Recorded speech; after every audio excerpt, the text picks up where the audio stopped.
Hi hello வணக்கம் friends. உங்கள் எல்லாருக்கும் எஸ்எஸ் பசுமை பண்ணையின் இனிய மதிய வணக்கங்கள்ங்க. எல்லோரும் காலை வணக்கம் சொல்லுவாங்க, நான் மதிய வணக்கம் சொல்கிறேங்க. காலையிலேருந்து அவ்வளோ வேலைங்க, இவ்வளோ நேரம் ஆச்சு வேலை முடியறதுங்க. இந்த வீடியோவில் பார்த்தீங்கன்னா மாட்டுக்கு காணல் காய்ச்சல் வந்தால் எப்படி கண்டுபிடிக்கலாம், என்னென்ன அறிகுறி வருங்கிறத பார்க்கலாங்க.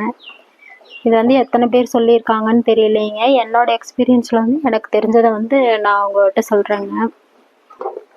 எல்லா காய்ச்சலையும் போலதாங்க, மாடு நல்லா மேவெடுக்காது, தீனி விங்காதுங்க, தண்ணி குடிக்காது, ரொம்ப மேல் மூச்சு கீழ் மூச்சு வாங்குங்க. எல்லா காய்ச்சலை விடவே இந்த காய்ச்சலுக்கு ரொம்ப மேல் மூச்சு கீழ் மூச்சு வாங்கி கட்டின இடம் பார்த்தீங்கன்னா ஃபுல்லாக எல்லாம் ஜொல்லொலிக்கி பூரா ஜொல்லாக இருக்குங்க. அவ்வளோ ஒரு கொடூரமான காய்ச்சலுங்க.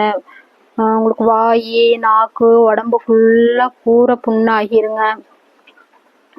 மாட்டுக்கு எத்தனையோ காய்ச்சல் வரலாங்க. ஆனால் இந்த மாதிரி ஒரு கொடூரமான காய்ச்சல் வந்துச்சுன்னா மாடே ரொம்ப கெடை உளுந்து அதுக்கப்புறம் தாங்க தேரும். அந்தளவுக்கு ஒரு கொடுமையான காய்ச்சலுங்க. உங்களுக்கு வாய் மட்டும் இல்லை, உடம்பு மட்டும் இல்லைங்க, ஃபுல்லாக இந்த காலுக்கு கீழே பார்த்தீங்கன்னா இந்த குழாம்புலாம் உள்ளே வந்தீங்கன்னா காலுக்கடியே பூரா புண்ணாகி இதெல்லாம் ரொம்ப புடைச்ச மாதிரி இருக்குங்க. இந்த காய்ச்சல் வந்த புதுசில் பார்த்தீங்கன்னா எங்களுக்கு தெரியாமல் என்னடா கால் இப்படி புடைச்சிருக்குது அப்படின்னு பார்த்தா உள்ளே புண்ணாகி மேலே அந்த குழாம்புலாம் சீ பிடிச்சி செத்தையே வச்சிருச்சுங்க. அந்த அளவுக்கு நாங்கள் தெரியாமல் விட்டுட்டோம் இந்த 10 வருஷத்துக்கு முன்னாடி. அப்போதாங்க இந்த காய்ச்சல் புதுசாக வந்திருக்கு, காணல் காய்ச்சல்னு சொல்லி ஒரு காய்ச்சலுங்க. தெரியாமல் என்னடா இப்படி எல்லாம் செத்த வச்சுக்கிச்சே அப்படின்னு சொல்லிட்டு அப்புறம் டாக்டர் தாங்க இதெல்லாம் சொன்னாங்க. எல்லா குழாம்புலையுமே பார்த்தீங்கன்னா உங்களுக்கு 4 குழாம்புலையுமே கீழே புண்ணு இப்படி வீங்கிக்குங்க. அதை நம்ம சூதானமாக பார்க்கணுங்க. அந்த வீங்கிச்சுன்னா செத்த வச்சிருக்குதுன்னு அர்த்தம்ங்க. செத்த வச்சதுன்னா அது ரொம்ப புண்ணாத்துறதுக்கு ரொம்ப சிரமங்க. நீங்கள் புண்ணாக இருக்கிறப்பவே லேசாக லைட்டாக சீமை தண்ணியை 4 குழாம்புக்கு ஊற்றி விட்டீங்கன்னா புண்ணு சீக்கிரம் ஆறி போயிருங்க. புண்ணாத்துறதுக்கு அருமையான ஒரு பாயிண்ட்டுங்க சீமை தண்ணி. நீங்கள் எத்தனை உங்கள் கால்லேயே இப்போ புண்ணு வந்துட்டாலும் கொஞ்சம் சீமை தண்ணி ஊற்றுனீங்கன்னா ஆறாத புண்ணு கூட ஆறி போயிருங்க. அவ்வளோ ஒரு சீமை தண்ணிக்கு அவ்வளோ ஒரு பவருங்க. ஒரு சில பண்ணை மாடுகள் பார்த்தா இந்த வெயில் தாங்க மாட்டாமையே ஒழுக்குங்க, செலவாய் ஒழுக்கும், வாயை பிளந்துட்டு நாக்க நீக்கிட்டு தள்ளுங்க. அப்படி இருந்தால் பயந்துக்காதீங்க, அது காய்ச்சல் அல்ல. காய்ச்சல் வந்தால் மேவு எடுக்காதுங்க, தண்ணி குடிக்காது. அப்படி டயத்தில் உங்களுக்கு ஒழுக்குச்சுட்டா தான் நீங்கள் கரெக்டாக பார்க்கணுங்க. அது காணல் காய்ச்சலுங்கிறது இந்த மாதிரி நம்ம கேர்ஃபுல்லாக பார்க்கணுங்க. இந்த மாதிரி எல்லாம் புண்ணு எல்லாம் சீ பிடிச்சி புழு செத்த வைக்கிறதுக்கு சான்ஸ் இருக்குங்க.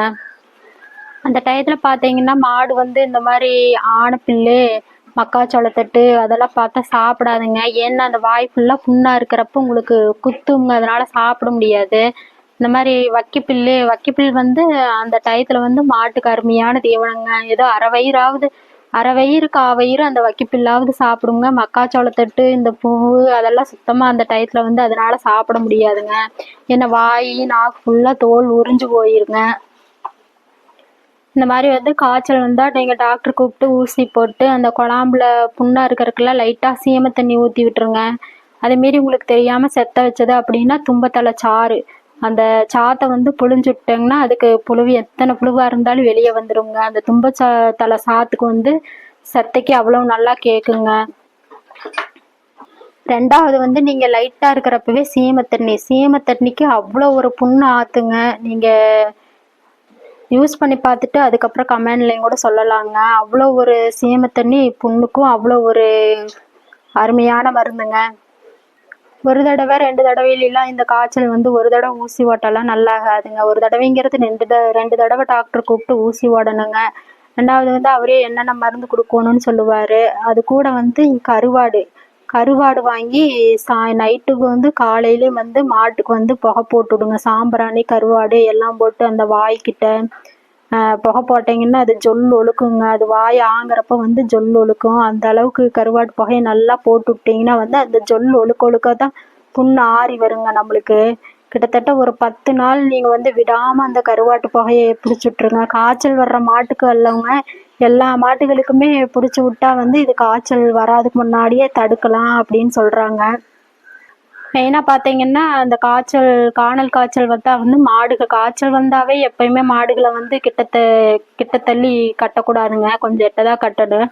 ஆனால் வந்து காணல் காய்ச்சல்ங்கிறது வந்து ரொம்ப ஒட்டி காய்ச்சலுங்க. அந்த காய்ச்சல் வந்துட்டா வந்து மாடுகளை வந்து கிட்ட கட்டிடக்கூடாது, அதை வந்து தனியாக தான் கட்டணுங்க.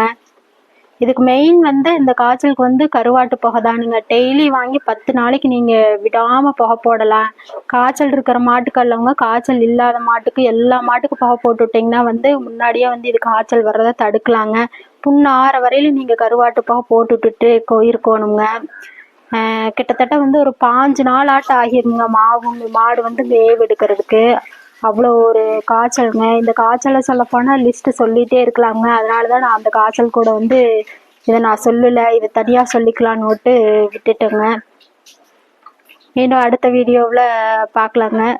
பிடிச்சிருந்தா லைக் பண்ணுங்கள், எல்லாத்துக்கும் ஷேர் பண்ணுங்கள், கமெண்ட் பண்ணுங்கள். ஏதாவது உங்களுக்கு சந்தேகம்னா கமெண்டில் கேளுங்க, அதுக்கு நாங்கள் உங்களுக்கு வந்து புரிதல் தர்றோங்க. மறக்காமல் வந்து நம்ம சேனலை வந்து சப்ஸ்கிரைப் பண்ணி வைங்க, அப்போ தான் நான் போடுற ஒவ்வொரு வீடியோவும் உங்களுக்கு வருங்க. அடுத்த வீடியோவில் பார்க்கலாங்க. நன்றிங்க.